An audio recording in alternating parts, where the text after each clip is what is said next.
In 2015, the member states of the United Nations accepted 17 Sustainable Development Goals, or SDGs, which act as a blueprint for achieving a better and more sustainable future for all. One of the major areas of concern in the SDGs is hunger. The SDGs aim to reduce global hunger by reducing poverty and malnutrition and increasing food security. Despite having such a goal in place, the number of hungry people globally has been increasing since 2014. In 2019, around 8.9% of the world population was estimated to be undernourished and almost 26% experienced hunger or lacked access to nutritious and sufficient food. These figures come from the State of Food Security and Nutrition Report of 2020, released by the Food and Agriculture Organization, or FAO. This is a significant increase from the figures for 2014, just 5 years earlier. If this trend continues, the FAO predicts that there may be more undernourished persons in 2030 than there were in 2005. Here, we need to remember that these projections were made without taking the COVID-19 pandemic into consideration. In the wake of this crisis, it is likely that some people may go hungry or reduce their intake of food. Previous editions of the FAO report tell us that conflict, climate variability, and economic slowdowns can come in the way of the achievement of global food security targets. The pandemic is expected to aggravate these issues in addition to locust outbreaks in Eastern Africa, the Arabian Peninsula, and parts of South Asia. These being regions that already suffer from poor nutrition, the challenge to food security posed by the pandemic is immense. The report projects that 83 to 132 million persons may be pushed to the undernourished category because of COVID-19. Meanwhile, according to the UN World Food Programme, the number of people facing acute food insecurity is set to rise to 265 million in 2020, up from 135 million in 2019, solely because of the pandemic. Acute food insecurity is food insecurity that is a consequence of unprecedented events. With the future course of the pandemic hanging in uncertainty, it is difficult to make further projections about food security in this context.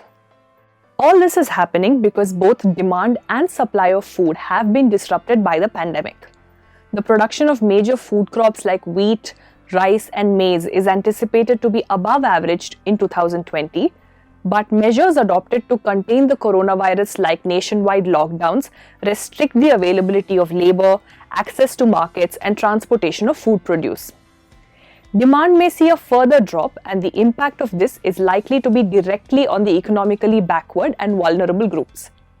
Low and middle income countries that are already suffering will most likely take a major hit, but now, even countries where food security was not a problem earlier are likely to encounter food insecurity. Another major health issue we are facing is the ability of healthcare centers to extend childcare and antenatal care as they are overwhelmed due to the pandemic. To add to this, infectious diseases like malaria and tuberculosis are still prevalent in developing countries.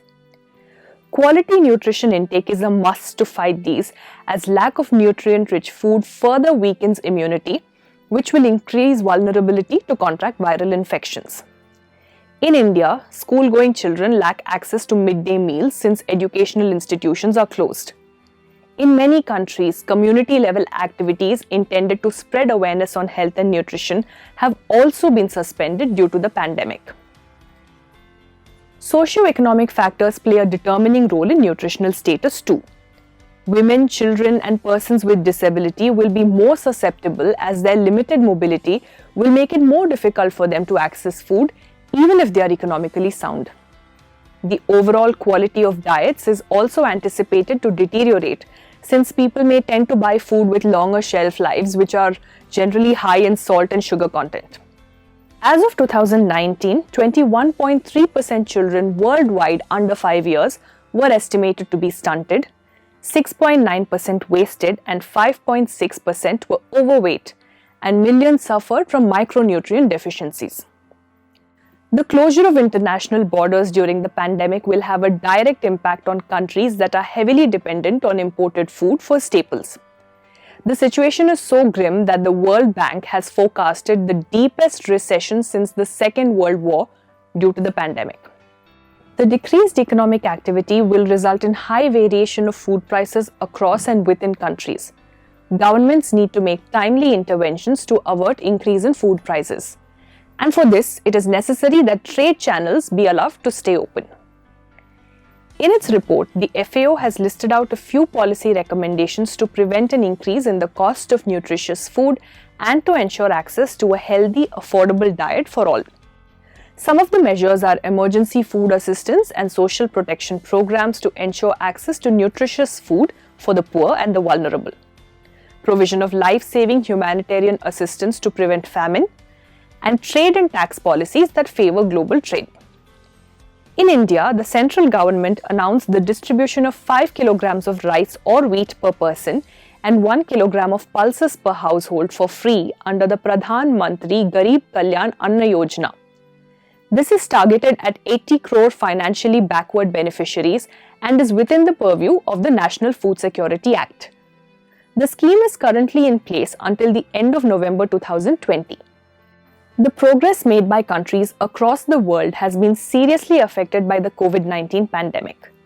The resource reallocation that governments will be forced to make in this situation will make it difficult for countries, especially developing countries, to achieve the targets set for 2030 in the Sustainable Development Goals. The pandemic has exposed a fragile food security system that calls for urgent repair. This was a quick overview of the food security situation exposed and worsened by the COVID-19 pandemic. If you'd like to read about this issue in greater detail, we'll leave a link to our article on this issue in the description. Thank you for watching.